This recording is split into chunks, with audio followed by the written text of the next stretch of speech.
Era una noche de invierno y no había mucho trabajo. Las chicas de la zona de tolerancia esperaban que su suerte mejorara. Pero para una de ellas, el cliente de esa noche sería el último. Las acciones del asesino fueron metódicas y deliberadas. Lo identificó como un cliente suyo. La persona que lo hizo tenía experiencias en cuerdas y bondage. Nos dijeron que no coincidía, por lo que teníamos una muestra de ADN de un desconocido. Era evidente que la violencia iba en aumento y temíamos que se tratara de un asesino en serie. ¿Puede decirnos qué estaba haciendo ese día o dónde se encontraba? No tengo ni puñetera idea.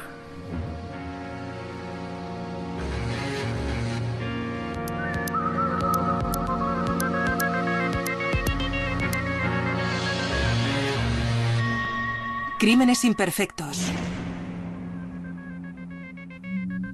Investigadores forenses. El asesinato de un desconocido es uno de los más difíciles de resolver. Por eso, cuando el desconocido mata 2 veces, la presión para encontrarlo antes de que vuelva a matar es enorme. Este era el desafío al que se enfrentaban los detectives y agentes forenses de la unidad Midas.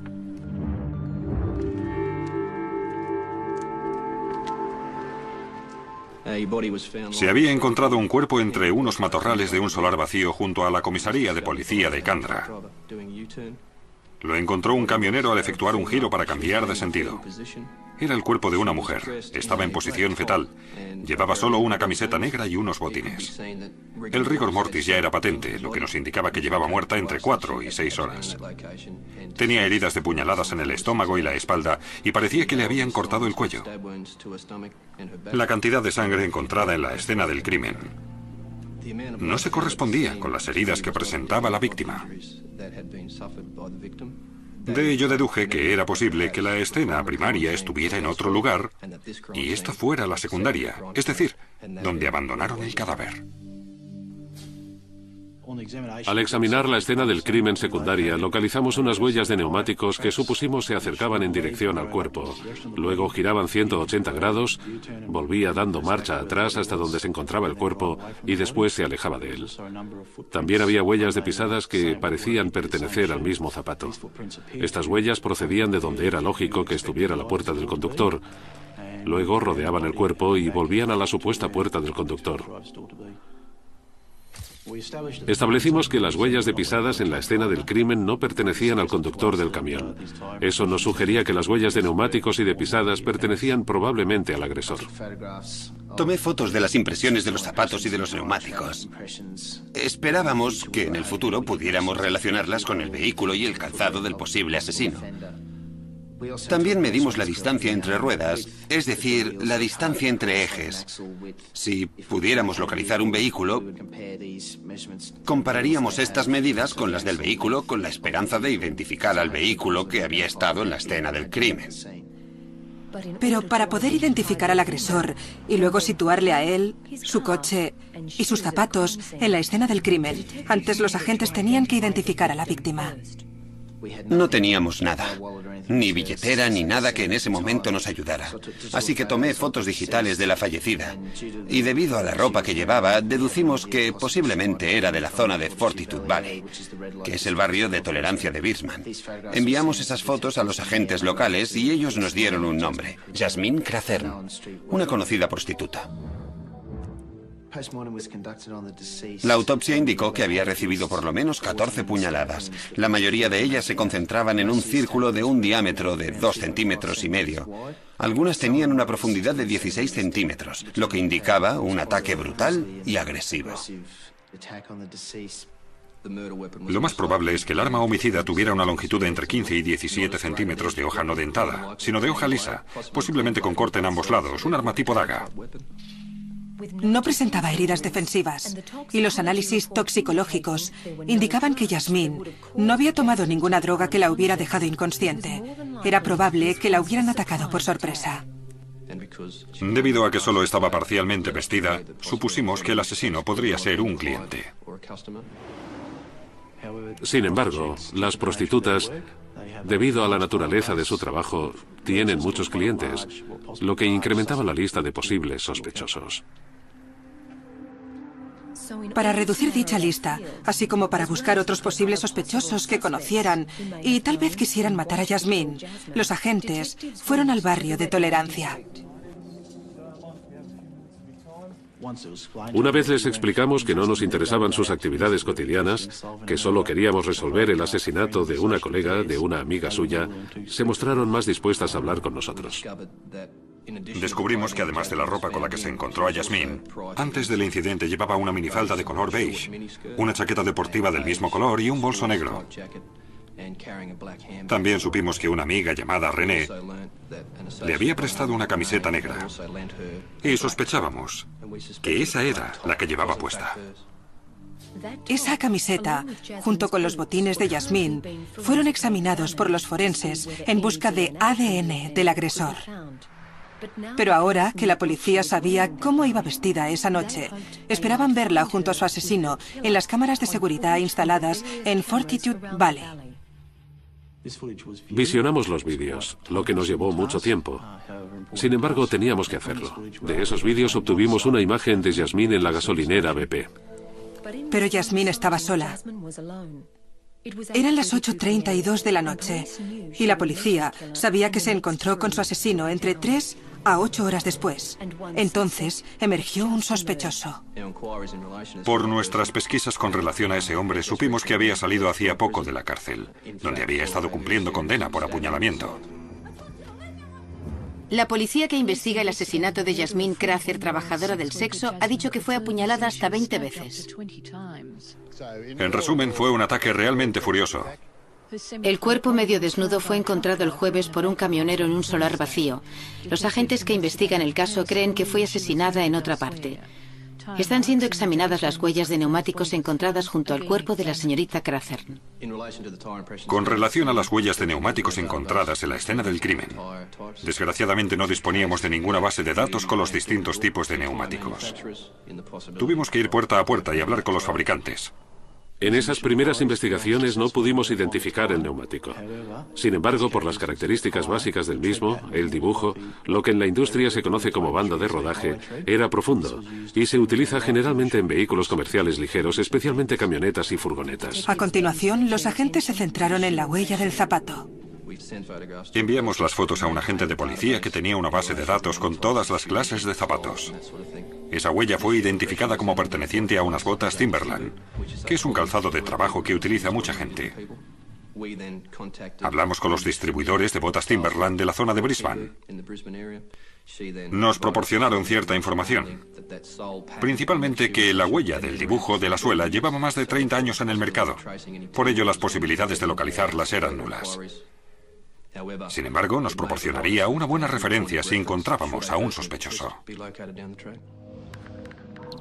Dicha persona ya había sido nominada. Obtuvimos información de que un exnovio de Yasmine la había maltratado en el pasado. Investigamos a dicha persona y así supimos que ya había cometido un asesinato anteriormente. Como es lógico, eso despertó nuestras sospechas.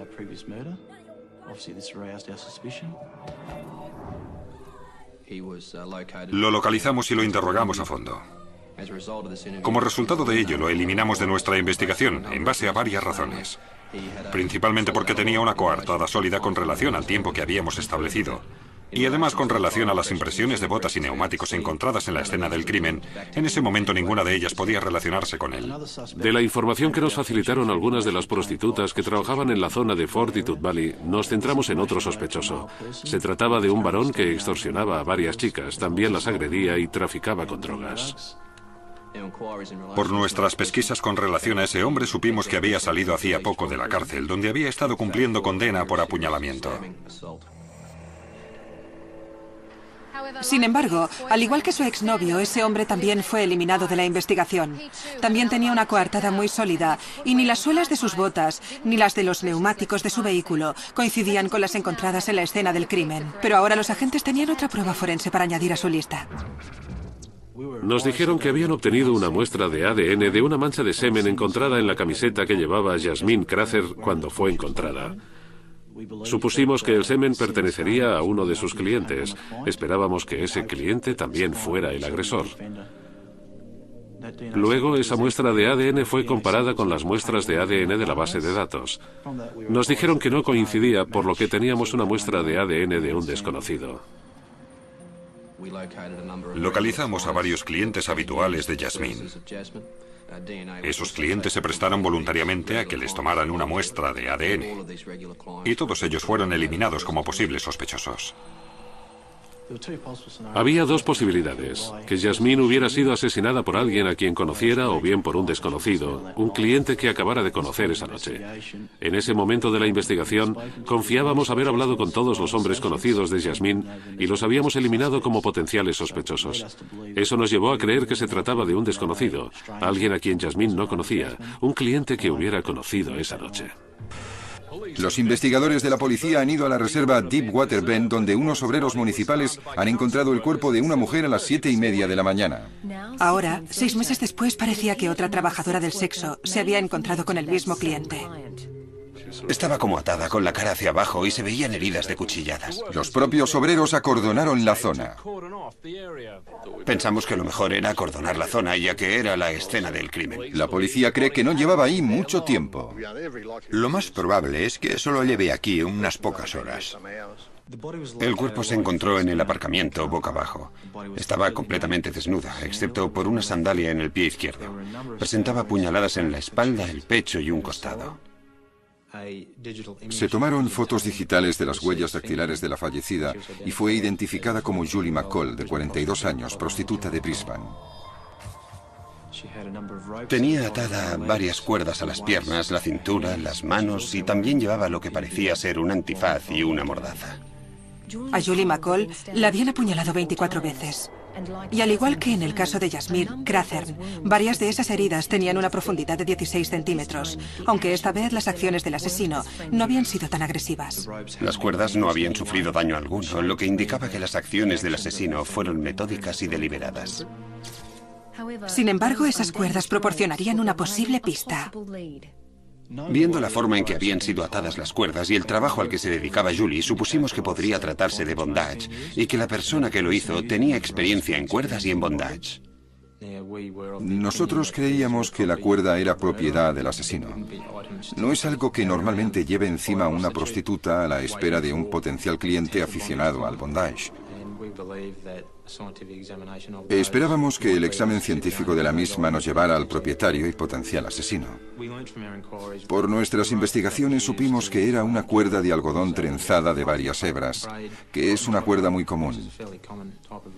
En el extremo de la cuerda utilizada para atarle las muñecas había una pequeña placa de aluminio para que no se deshilachara. Aunque la cuerda era muy común, la buena noticia para los agentes era que no podía comprarse con el extremo de aluminio incorporado. Había sido ajustada con una herramienta.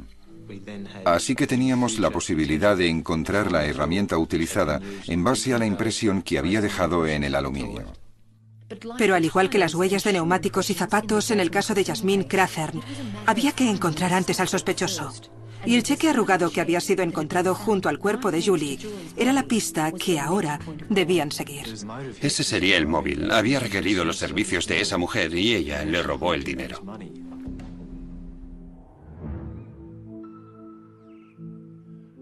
Cuando se encontró muerta a Julie McCall, me temí lo peor. Estaba en casa cuando me llamaron e inmediatamente tuve el presentimiento de que el mismo hombre había atacado de nuevo. Sabía lo difícil que había sido la investigación del asesinato de Jasmine y me dije, otra vez lo mismo. Cuando se registró la zona que rodeaba a la víctima en la reserva Deepwater Bend, no se encontraron impresiones de zapatos ni de neumáticos. Eso podía deberse al hecho de que había llovido la noche del asesinato. Sin embargo, cerca del cuerpo encontramos un cheque arrugado. Vimos que era un cheque personal. Lo consideramos un golpe de suerte porque nos daba la oportunidad de identificar a quien pudo estar por última vez con la víctima. Identificamos al propietario del cheque y su casa fue puesta bajo vigilancia. Un día, al volver a su casa, le interrogamos. Nos facilitó detalles de su encuentro con la fallecida Julie y dijo que antes de su asesinato había requerido sus servicios como prostituta y que durante ese momento él estaba drogado y le habían robado unos cheques. Eso nos hizo pensar que ese sería el móvil.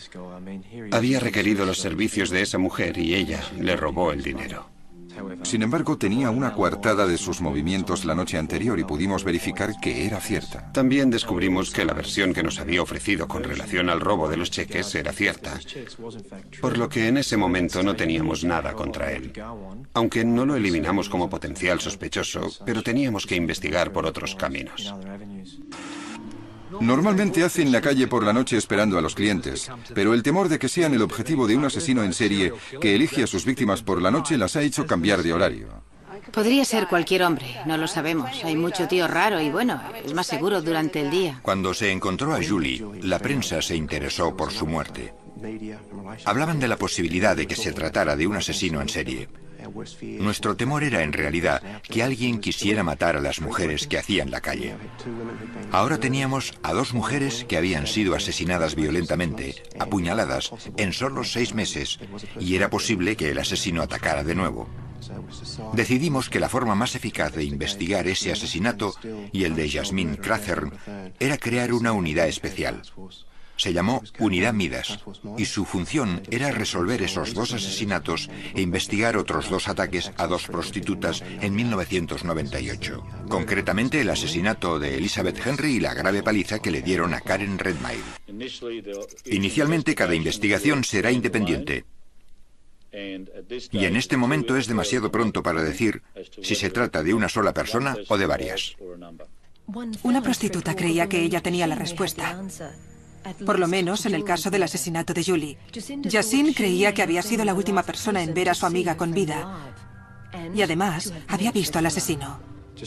Jacinta nos dijo que sobre las 2:30 de la madrugada había hablado con Julie en la calle Randrick, en Fortitude Valley.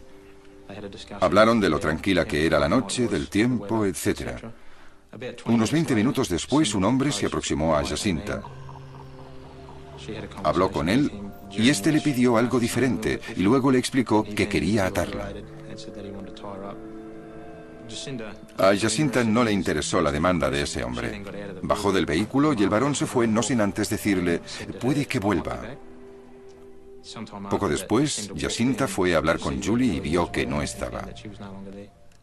Jacinta describió al conductor del vehículo como un hombre, evidentemente, blanco, de piel muy clara, de unos 40 a 45 años, con sobrepeso y con barriga cervecera, bigote, cara gordezuela y con un polo de color azul oscuro.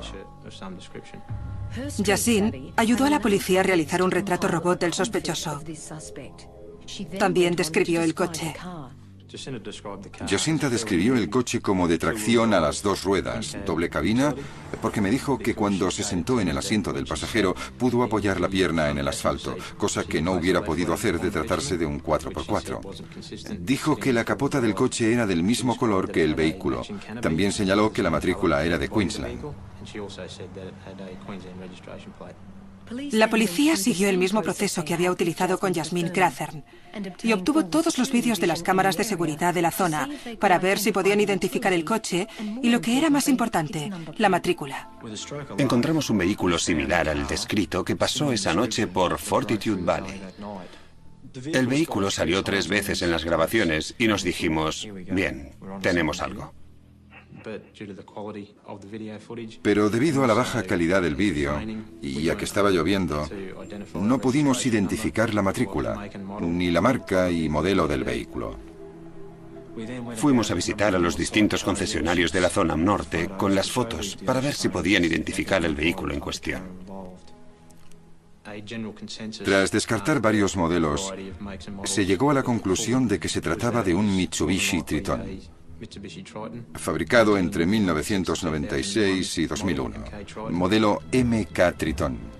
Cuando los agentes que trabajaban en el caso de Yasmine Crathern fueron informados de ello, se mostraron extremadamente interesados y, a pesar de que aún tenían que identificar el neumático cuya huella se había encontrado en la escena del crimen, sabían que pertenecía a un vehículo de esas características. La distancia de ejes del Mitsubishi Triton fue comparada con la de las huellas encontradas en la escena del crimen y se vio que eran similares. Eso nos indicaba que era muy posible que los dos asesinatos estuvieran relacionados y que se tratara de un mismo hombre en ambos casos. La policía creía que el asesino de Julie McCall conducía ese modelo de Mitsubishi. El vehículo se había visto en el vídeo solo 90 minutos después de ver a Julie haciendo la calle. También creían que el conductor era el responsable de la muerte de Yasmine Crathern 6 meses antes. Los agentes del caso habían descubierto que la distancia de ejes del Mitsubishi eran las mismas que se habían encontrado en la escena del crimen de Yasmine. Era una buena noticia, pero aún tenían que encontrar los neumáticos que habían dejado las huellas. Tras haber hablado con los principales concesionarios, decidimos visitar a los vendedores de neumáticos.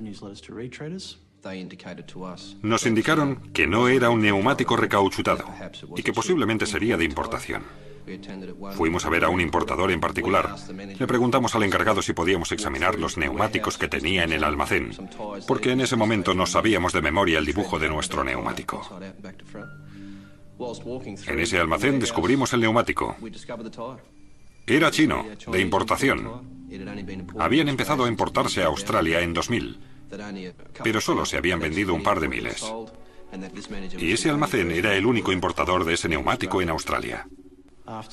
Tras varios meses de sentirnos frustrados con la investigación, por fin obtuvimos la prueba que quizá podríamos utilizar para identificar al asesino. Mientras Paskin y Ryan investigaban a los 2000 y pico posibles compradores de esos neumáticos, en el caso McCall habían sido identificados varios cientos de vehículos Mitsubishi Triton. El único problema era que no había forma de saber si el vehículo era de tracción a 2 ruedas con cabina doble, como se había visto en los vídeos. Estábamos buscando la forma de limitar la búsqueda. Las imágenes de las cámaras de seguridad también nos indicaron que el vehículo tenía algunos extras que no eran de fábrica, entre los que se incluían unas franjas pintadas en los laterales y una antena de radio CB muy visible. También llevaba faros antiniebla y unas defensas del parachoques. Y la capota de la parte trasera era del mismo color que el vehículo. En base a estas características intentamos identificar el vehículo. Nos centramos en vehículos al norte de Brisbane, y eso era porque a los 2 cuerpos los habían abandonado cerca de la autopista que se dirige al norte, desde el río Brisbane hasta la costa Sunshine. Un día, al volver de investigar vehículos en la zona norte, vieron un vehículo similar al que buscaban en dirección contraria a la suya. Tenía todos los extras que la policía estaba buscando.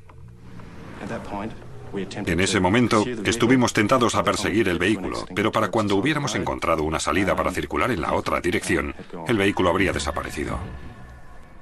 Mientras tanto, la empresa Mitsubishi Australia proporcionó a la policía información para distinguir a los coches Triton con tracción a 2 ruedas y cabina doble. La lista de vehículos sospechosos se redujo a 160 en Queensland y a 26 en la zona al norte de Brisbane. Entre ellos había uno que nos llamó la atención. Yo había investigado ese vehículo y había descubierto que un individuo llamado Francis Michael Fay había sido multado conduciendo ese vehículo. Investigué al señor Fay y establecí que anteriormente había sido condenado por un delito de fraude laboral y en los archivos estaba su foto de ingreso en la cárcel. Conseguí una copia de dicha foto y la comparé con el retrato robot confeccionado con la ayuda de una testigo. Vi que eran muy similares. Luego fuimos a su casa en Narangba, donde vimos en la entrada de la misma un Triton MK de color gris, con las franjas laterales que estábamos buscando, la antena CB y otras características, incluyendo la capota del mismo color que el vehículo. Debido a que el morro del vehículo apuntaba al garaje, no pudimos ver si llevaba faros antiniebla o las defensas del parachoques. Pero consideramos que ese era el vehículo que habíamos visto en las imágenes de vídeo. Volvimos a la comisaría y ordenamos que se vigilara dicho vehículo. Durante la vigilancia de Fay, pudimos determinar que frecuenta la reserva de Deepwater Bend, en Bald Hills, donde fue encontrada Julie McCall. En una ocasión, el equipo de vigilancia pudo ver que en su vehículo llevaba un par de botas Timberland. Entonces los agentes empezaron a investigar para confirmar si Francis Fay era el dueño de esas botas. Ahora que tenían localizado a un posible sospechoso, no querían precipitarse e interrogarle sin tener todas las pruebas necesarias. Se estableció que Francis Fay había trabajado para el servicio de ambulancias de Queensland. Se habló con una representante de las botas Timberland y dijo que durante cierto tiempo suministraban sus botas al servicio de ambulancias de Queensland. Investigamos con relación a que Fay había cumplido condena en la cárcel de Rockhampton. Nos entregaron una lista con los objetos personales que llevaba encima cuando le encarcelaron. Vimos que cuando lo encarcelaron, llevaba puestas unas botas Timberland. El equipo de vigilancia nos informó de que los neumáticos del vehículo de Fay eran los mismos, los importados de China. Y su dibujo coincidía con las huellas encontradas en la escena del crimen de Yasmine Crethern. Con todo ello, llegamos a la conclusión de que los asesinatos de Julie McCall y Yasmine Crethern estaban relacionados, tal como habíamos supuesto.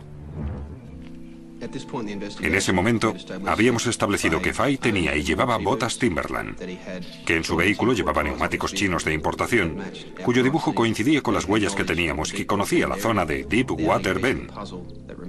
La única pieza del puzzle que nos faltaba era el ADN.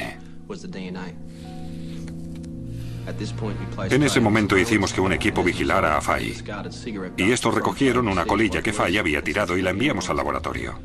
Como resultado de ello, vimos que el ADN coincidía con el encontrado en la camiseta de Yasmine Crethern. Los agentes volvieron a hablar con la prostituta que suponían le había prestado la camiseta a Yasmine. Necesitaban saber si la llevaba mientras trabajaba y si Francis Fay era cliente suyo, cosa que podría explicar la presencia de su semen en la camiseta. Pero René recordó que la camiseta no era suya. Y a pesar de que la historia que iba a contar a la policía no pasó de la vista preliminar, en ese momento era una prueba importante. Al hablar con René de la camiseta, nos enteramos de que ésta también había vivido una experiencia casi mortal con un cliente. A René le mostramos una colección de fotos que incluía la de Fay y lo identificó como un cliente suyo a principios del año 2002. 6 meses antes de que Yasmine fuera asesinada. René nos dijo que Fay había requerido sus servicios mientras ejercía la prostitución en la calle Brunswick, de Fortitude Valley, y que la había llevado a un lugar al norte de Brisbane. Declaró que habían mantenido relaciones sexuales en su vehículo y que cuando estaba a punto de vestirse, Fay sacó un par de esposas y se identificó como agente del Departamento de Hacienda y que quedaba detenida. Intentó esposarla en el interior del vehículo. Ella consiguió escapar. Fay la siguió con su coche e intentó atropellarla.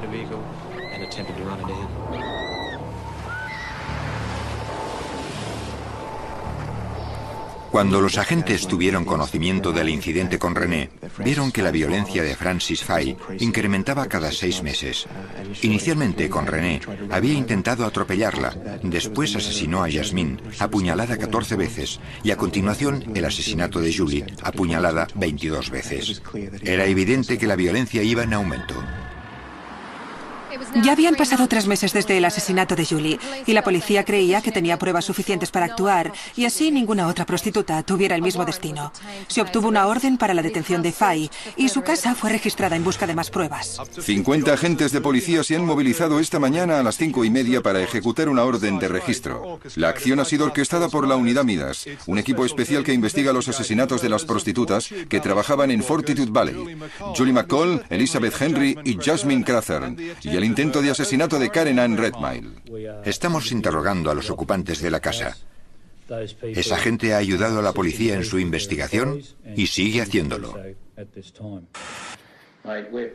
Amigo, formamos parte de la unidad Midas, que investiga la muerte de unas prostitutas en la zona de Fortitude Valley a partir del año 1998. ¿Lo ha entendido? Sí. Muy bien. Cuando llegamos a la comisaría, participamos en un interrogatorio grabado de Fay sobre el asesinato de las prostitutas. Durante el interrogatorio se mostró tranquilo y calculador. Al venir hacia aquí en coche, me ha dicho que visitaba regularmente la zona de Fortitude Valley. Sí, así es. Muy bien. Con relación a Fortitude Valley, nos indicó que había ido a esa zona entrada la noche porque estaba preocupado por un miembro de su familia que frecuentaba la zona. Por lo que yo sé, no cobraba nada de la seguridad social, por lo que tenía que conseguir dinero de alguna forma. Lo primero que se me ocurrió es que estuviera allí, porque iba a Fortitude Valley y hacía, ¿cómo lo llaman?, la calle. ¿Obtuvo alguna respuesta de las otras chicas? No. Creo que me ha dicho que algunas se cabreaban al comprobar que no era usted un cliente. Sí. Muy bien. En el coche también me ha dicho que nunca ha sido cliente de ninguna prostituta de Fortitude Valley. No. Y no conoce a Jasmine Crather ni a Julie McCall, dos prostitutas que trabajaban allí. No. Creo recordar que en una ocasión, o en un par de ocasiones, alguna chica se sentó en su vehículo para hablar con usted. ¿Es eso cierto? Un par de noches que llovía, sí. Bueno, no soy gilipollas. ¿Sabe a qué me refiero? No. Bueno, si sale algo, bueno, si quieren charlar, por mí de acuerdo. Pueden sentarse en el coche porque yo soy el único que puede averiguar qué está haciendo mi hijastra. Era evidente que las explicaciones que daba Fay estaban basadas en que suponía que nosotros sabíamos que había estado en Fortitude Valley, por lo que nos facilitaba las razones por las que había estado allí y por si encontrábamos algo en su vehículo que pudiera relacionarlo con alguna prostituta. Nos dijo que como llovía se habían sentado en su vehículo. Bueno, les decía que no estaba interesado. Les decía, ¿puedes hacerme un favor? Y ellas me miraban y me decían, nosotras no hacemos favores a nadie. Y entonces les explicaba a quién estaba buscando y me decían que no la habían visto. ¿Recuerda decirles algo más o que ellas le dijeran algo más? Una de ellas llegó a decirme sus tarifas, aunque ya no las recuerdo. Durante el interrogatorio también admitió haber ido a Deepwater Bend, la otra escena del crimen. Nos dijo que iba allí a pescar. ¿Dónde pesca cuando va al río Pine? ¿Qué lugar escoge? En Deepwater Bend. Prefiero las aguas más protegidas. Normalmente se pesca más.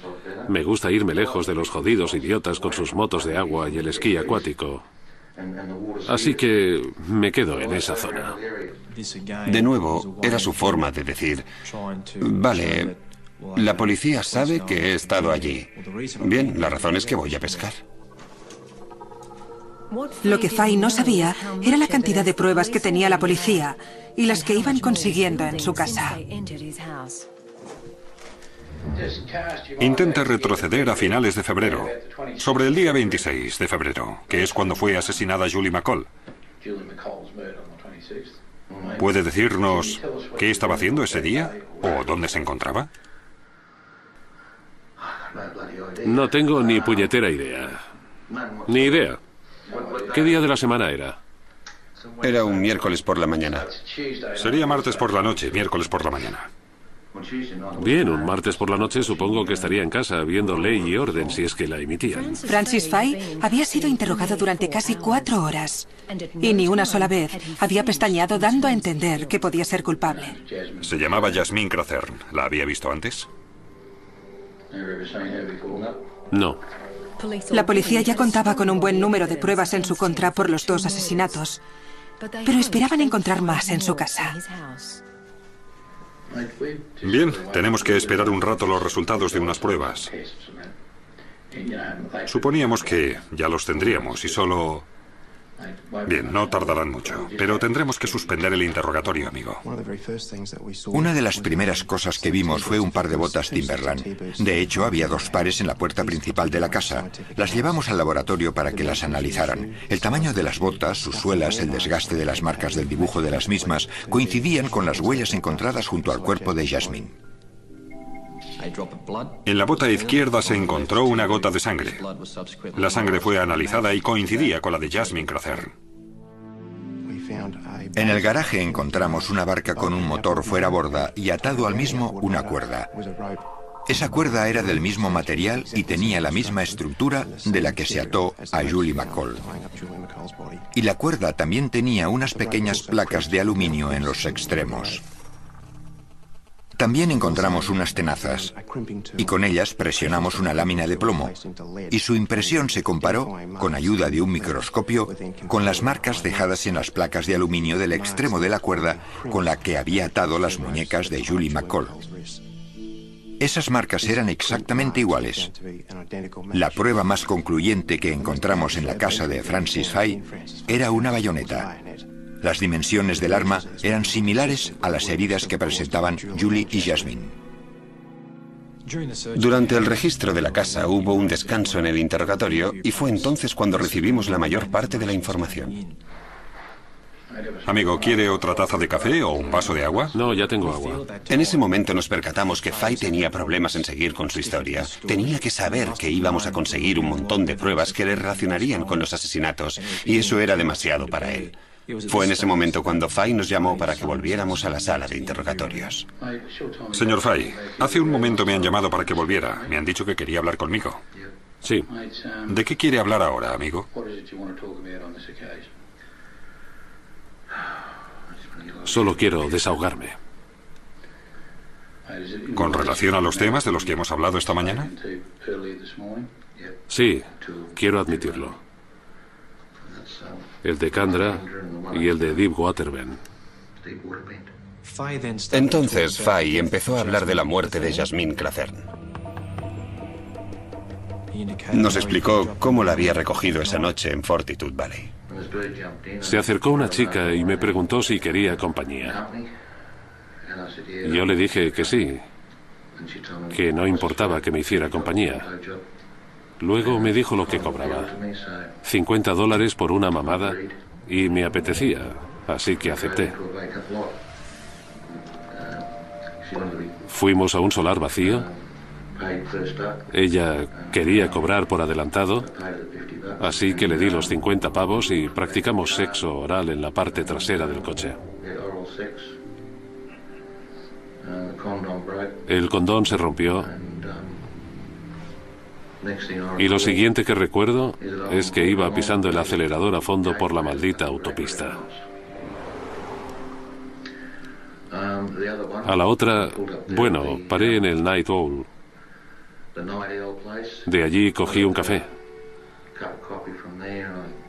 Creo que también cogí algo para comer, no lo recuerdo. Paré en una calle lateral, creo que a mano derecha, y allí me tomé mi café. Entonces alguien dio unos golpecitos en la ventanilla. Me ofreció distintos servicios. Ofreció hacerme una mamada por 25 pavos, creo. Y se sentó en el coche conmigo mientras terminaba de tomarme el café. Empezó a preguntarme qué me ponía cachondo y esas cosas. Yo le mencioné lo del bondage y ella sugirió que fuéramos a su casa. Y yo le dije que no pensaba hacerlo. No me sentiría seguro. El único lugar que se me ocurrió fue Deepwater Bend. Se lo dije y ella aceptó. Me dijo que con el tiempo que hacía no iba a tener muchos clientes. Fuimos allí y recuerdo haberla atado. Recuerdo que me hizo la mamada. Lo siguiente que recuerdo es parar en el arcén bajo el puente. Utilicé unas botellas de refrescos para limpiar la sangre de las piernas. Luego vomité, eso lo recuerdo. Ambas mujeres fueron apuñaladas. Sí. ¿Puede decirme cómo las apuñaló? Es evidente que yo las apuñalé, pero no lo recuerdo. ¿Recuerda con qué las apuñaló?